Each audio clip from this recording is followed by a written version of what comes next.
আমি জুমার খুতবায় বলেছিলাম, নারীকে শুধুমাত্র স্বামীকে সম্মান করার জন্য, স্বামীকে সেবা করার জন্য আর বাচ্চা প্রসবের জন্য সৃষ্টি করা হয়েছে।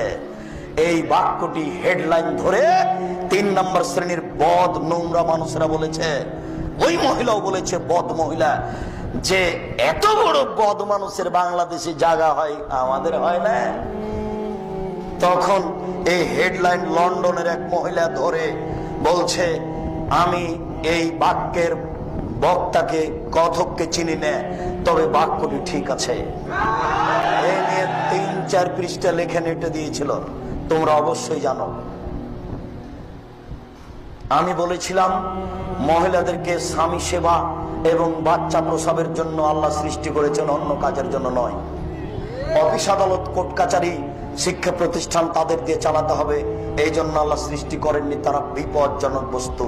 তিনি বলছেন, ও নারী জাতি, তোমরা এমন জাতি যে বুদ্ধিমানের বুদ্ধিকে নষ্ট করতে পারো। দেখো, আমি যেটা বাস্তব বললাম, আল্লাহর নবীও সেটাই বলছে।